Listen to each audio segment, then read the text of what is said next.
उची आमद मुहम्मद मिठे जी अदा सोआ सुहणो मुहम्मद हबीब खुदा सोआ सुहणो मुहम्मद हबीब खुदा थिया आमद मुहम्मद मिठे जी अदा सोआ सुहणो मुहम्मद हबीब खुदा सोआ सुहणो मुहम्मद हबीब खुदा नूर ज़ाहिर मके में नज़ारा थिया फलक अर्शन ते मलकन बहारा कया ओ नूर ज़ाहिर मके में नज़ारा थिया फलक अर्शन ते मलकन बहारा कया खैर सा मुस्तफा पोता घर आमना जे ढेर के थिया पोत कुफरान जाके सुनु जलवे नुमा पोम के में थियो जय जी आमद सरोशन जहां में थियो सुहा सुहणो मुहम्मद हबीब खुदा चिया आमद मुहम्मद मिठे जी अदा चिया आमद मुहम्मद मिठे जी अदा सोआ सुहणो मुहम्मद हबीब खुदा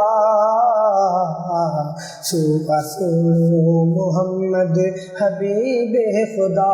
सोआ सुहणो मुहम्मद हबीब खुदा ओ जंहिंजे ख़ातिर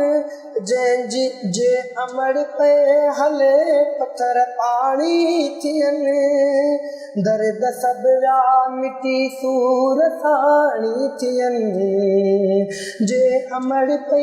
हले पत्थर पानी थियनि ओ दर्द सबरा मिटी सूर साणी थियनि कन ककर छाव प्याजे हले पई अमा पानी प्योचे अवल जे घरे पई अमा महकी मक्को समूरो चमकी कयो जंहिंजे ख़ातिर ही रोशन जहान थियो सोआ सुहणो मुहम्मद हबीब खुदा सोआ सुहणो मुहम्मद हबीब खुदा सोआ सुहणो मुहम्मद हबीब खुदा थिया आमद मुहम्मद मिठे जी अदा सोआ सुहणो मुहम्मद हबीब खुदा ओ बीबी दाई हलीमा जी अदमत वती जंहिंजे घर ते ख़ुदा जी रहमत वसी ओ बीबी दाई हलीमा जी अदमत वती ओ जंहिंजे घर ते ख़ुदा जी रहमत वसी ॾाची कमज़ोर एॾी जो न पई हले स्वार सुहिणा थिया पोइ पई तेज़ हले ओ जंहिंजे क़िस्मत में रब मुहम्मद लिखियो जंहिंजे ख़ातिर ही रोशन जहान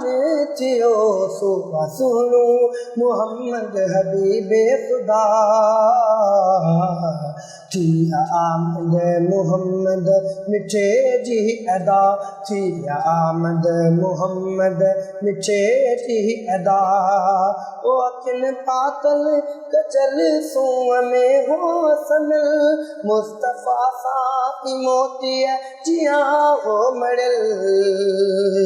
ओ अखिन पातल कचल सूंह में हो सनल मुस्तफ़ा सां मोतीअ जियां हो मड़ियल जंहिं ॾिठो हो मुहम्मद जा दीवाना थिया जंहिं मुंहुं मोड़ियो तन खे के अरमान थिया जंहिंजे सदके असांखे क़ुरान मिलियो सो असुणु मुहम्मद हबीब ख़ुदा थी आमद मुहम्मद मिठे जी अदा सो असुणु मुहम्मद हबीब ख़ुदा सो असुणु मुहम्मद हबीब ख़ुदा ओ सुणु सिद्दीक़ जंहिंजे ख़ातिर मिलियो मिठड़ो फारूक प्यारो बहादुर मिलियो ओ सुणु सिद्दीक़ जंहिंजे ख़ातिर मिलियो मिठड़ो फारूक जंहिंजे मिठड़ो फारूक प्यारो बहादुर मिलियो सतिया उस्मान सो सो दिल पर मिलियो सुणु शेर ख़ुदा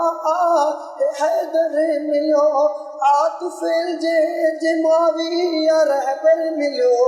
जंहिंजे ख़ातिर असुणु जान थियो सो असुणु मुहम्मद हबीब ख़ुदा थी आमद मुहम्मद मिठे जी अदा थी मुहम्मद मिठे जी अदा ओ इश्क अहमद में अली माविया शायर थियो चानियूं चाह मां बाग़ुबर थी वियो ओ इश्क अहमद में अली माविया शायर थियो चानियूं चाह मां बाग़ुबर थी वियो आका अरबीअ जो सनागर थियो मुस्तफ़ा जे अदाउनि जो आदी थियो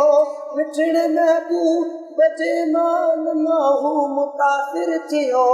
जंहिंजे ख़ातिर ही रोशन जहान थियो सो सुणु मुहम्मद हबीब ख़ुदा थी आमद मुहम्मद मिठे जी अदा।